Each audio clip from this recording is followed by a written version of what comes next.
Maria had worked countless shifts at the Silver Pines care home, but room 207 was different.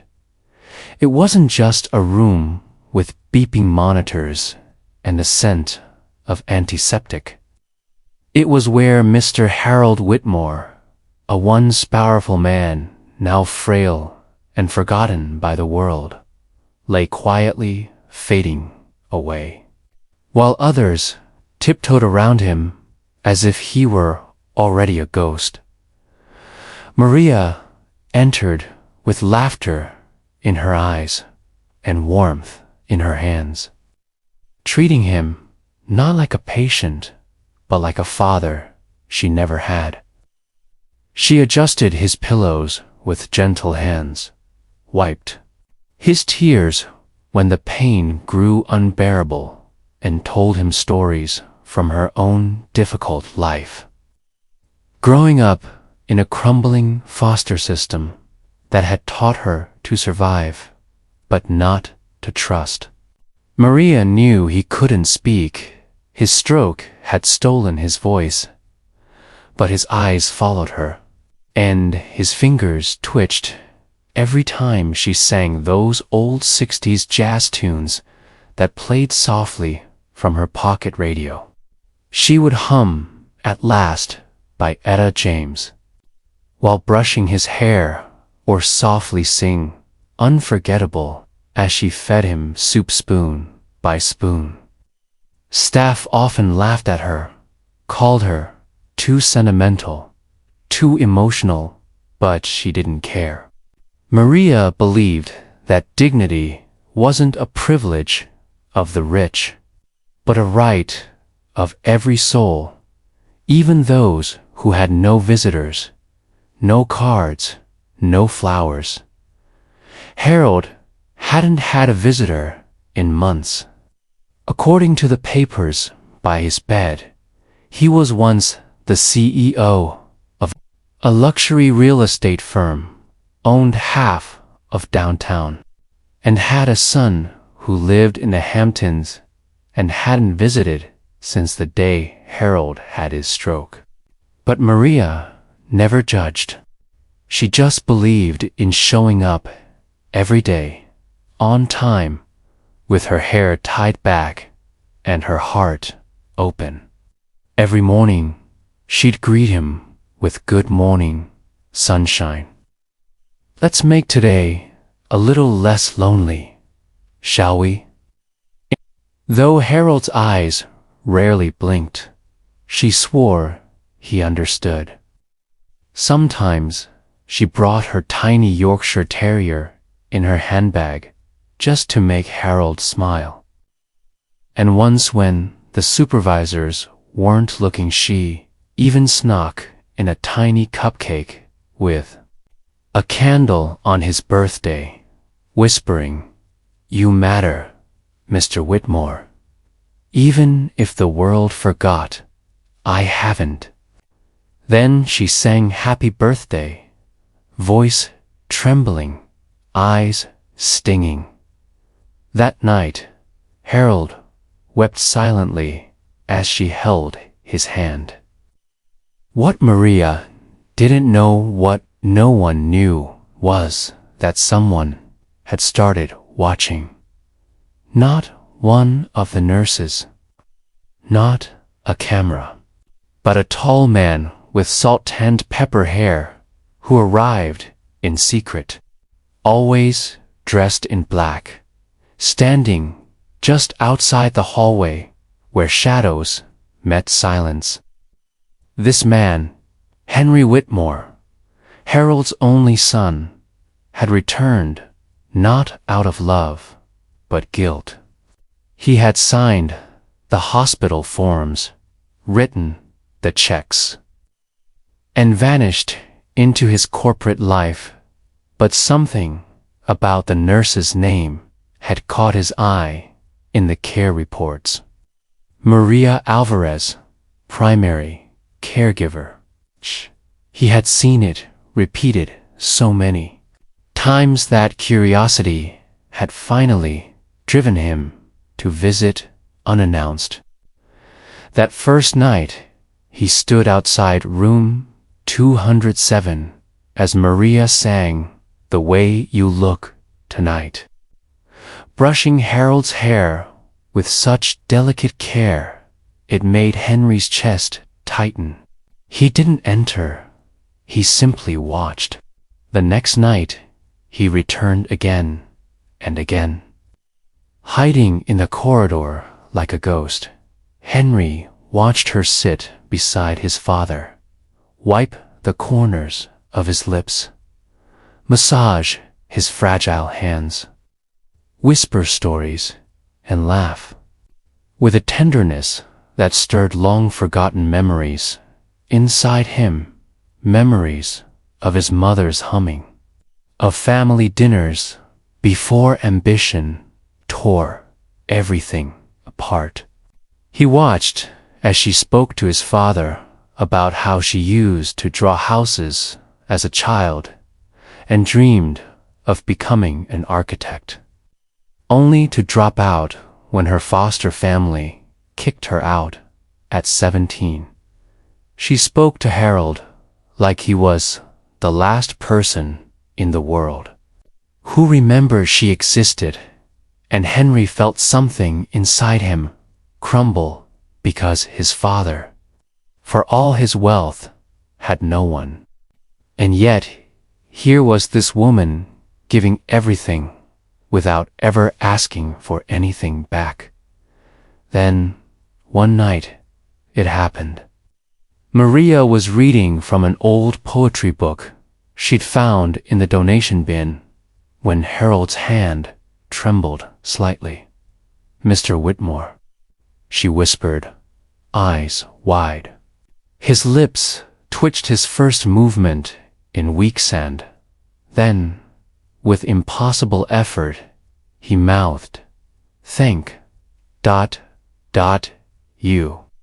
Maria burst into tears, gripping his hand. "You're welcome," she choked, pressing his knuckles to her cheek. From the shadows, Henry felt the burn of tears in his own eyes, the first in decades. The next day, Maria arrived at work, as usual, unaware that the hospital director was waiting for her. "There's someone who wants to meet you," the director said, guiding her toward a private meeting room. Confused, Maria entered and froze. Sitting there was the man she'd seen in a photograph by Harold's bedside, the estranged son. Older now, but unmistakably the same. "You're Henry Whitmore," she whispered. He nodded. "I've been watching you, Maria, for weeks. I came to say goodbye to my father, but ended up witnessing something else entirely." Her heart pounded in confusion.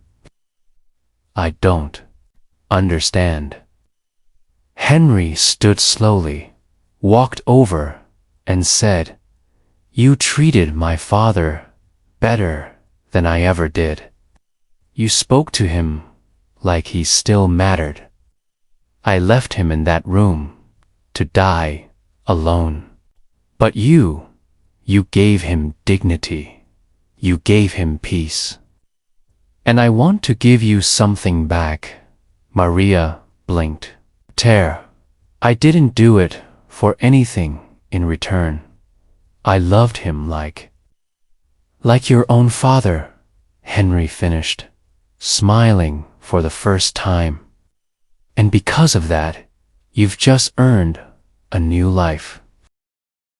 Maria stood frozen, heart pounding in her chest, unsure whether she was dreaming or being tested by some divine trick of fate. But Henry Whitmore's expression was not one of arrogance or performance.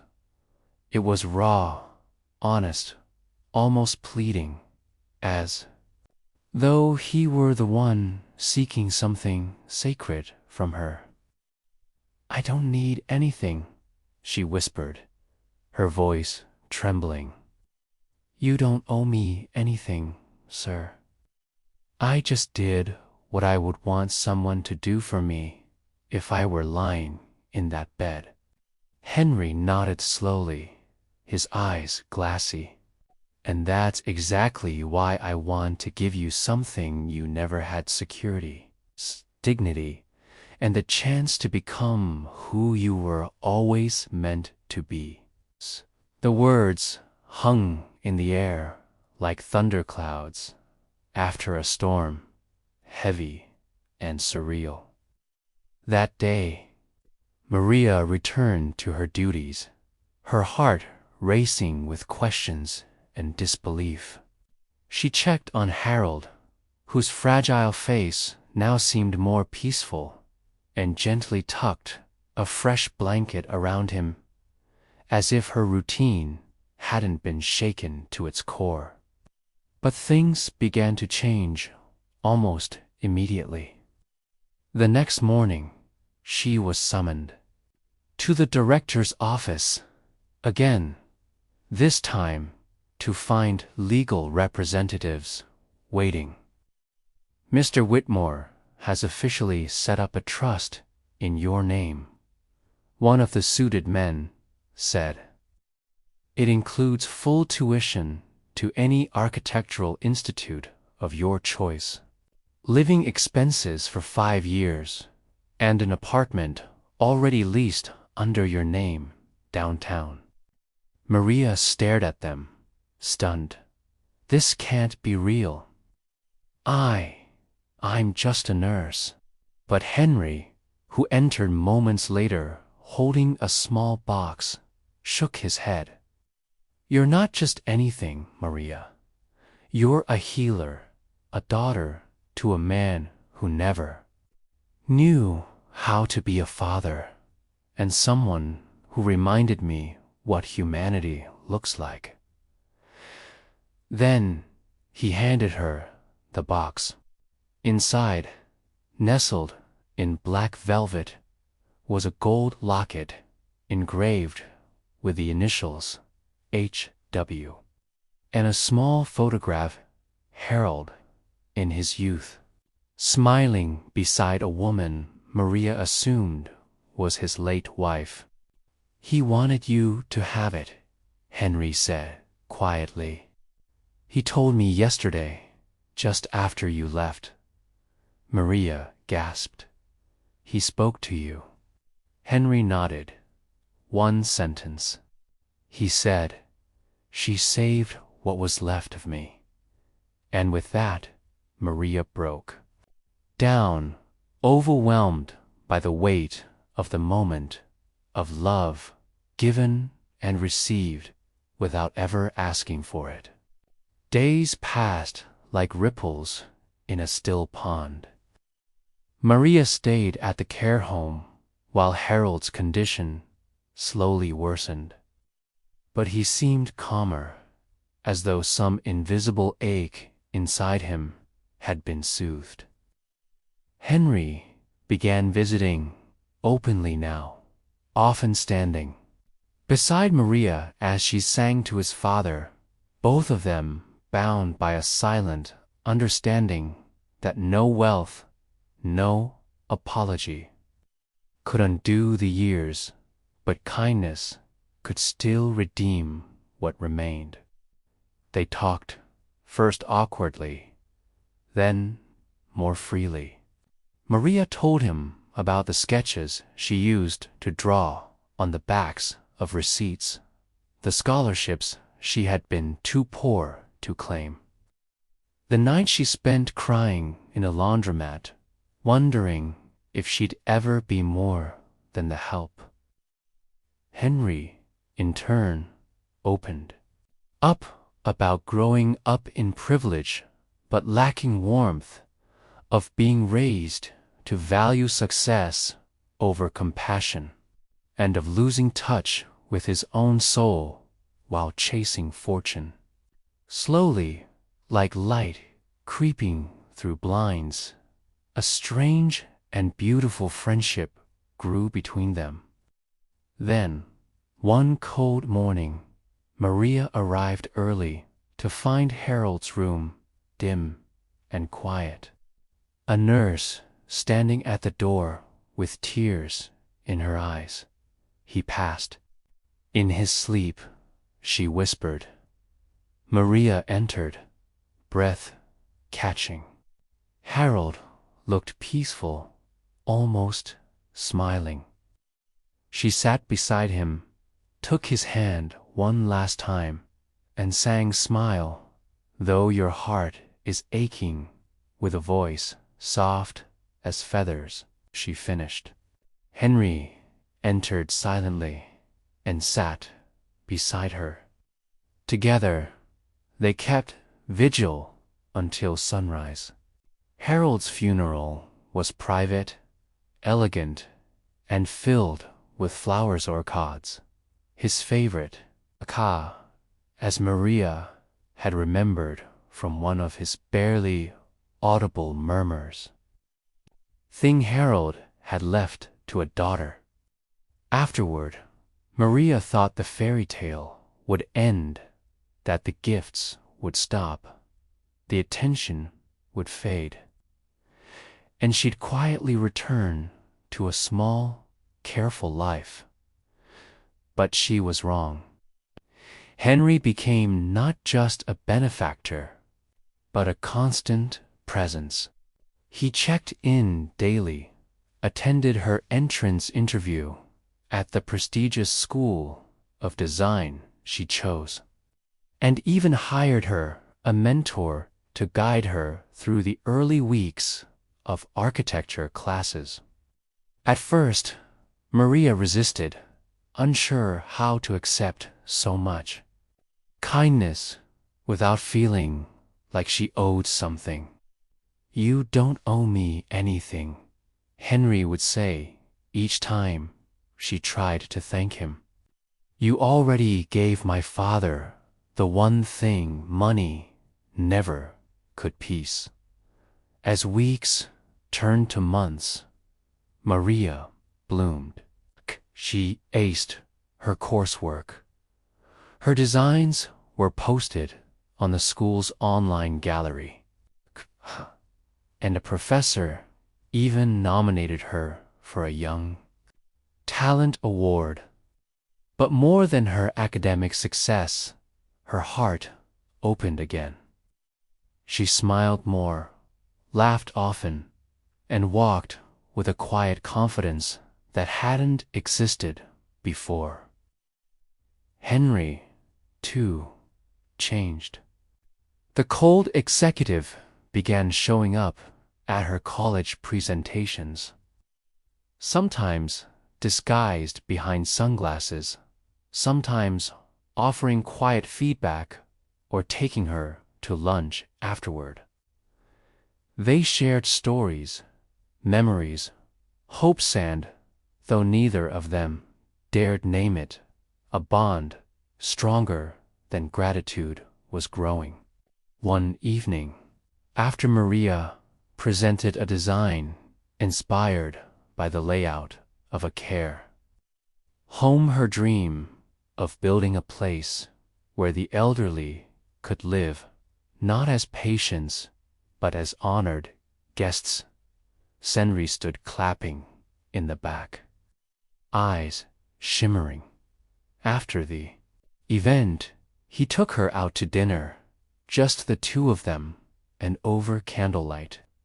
With nerves in his voice, he finally said, "Maria, you didn't just give my father peace. You gave me a reason to believe in people again." Maria smiled softly. "And you gave me a future." For a long moment, they just sat there, two souls once worlds apart, now slowly orbiting the same light. By winter's end, Henry invited her to visit one of his properties, an old mansion he rarely used. "I was going to sell it," he said, "but then I realized maybe it could be something more. When Maria stepped inside, she gasped. The hallways were wide, sun-drenched, and perfect for the design sketches she'd shown him months earlier. "Is this yours?" he interrupted. "If you want it, to build your dream, a real care home, with gardens and music and rooms with light. Call it whatever you want. Just promise me one thing, never stop treating people the way you treated my father." Tears welled up in Maria's eyes. "You changed my life, Henry." He shook his head. "You changed mine." A year later, the care home opened, named Whitmore Haven, but on its front wall was a plaque that read, "Dedicated to the man who was never alone in his final days, and to the woman who reminded us all what love without condition looks like." Maria stood in front of it on opening day, surrounded by children, volunteers, elderly residents, and dozens of supporters, with Henry beside her. Now, not just her partner in philanthropy, but in life, because love had bloomed too quietly, respectfully, patiently. And when Henry finally asked her one night, under a sky full of stars, "May I walk the rest of this life with you?" Maria, once a forgotten foster child, an invisible nurse, smiled through tears and whispered, "You already are." In a world obsessed with wealth, it was not money that transformed lives, but a song softly sung to a dying man, and a heart kind enough to believe that even the forgotten deserve to be cherished. Maria never stopped singing, not to the patients, not to the children, not to the world, because now she knew that even in silence, someone was always listening, and that kindness, when given freely, always finds its way home.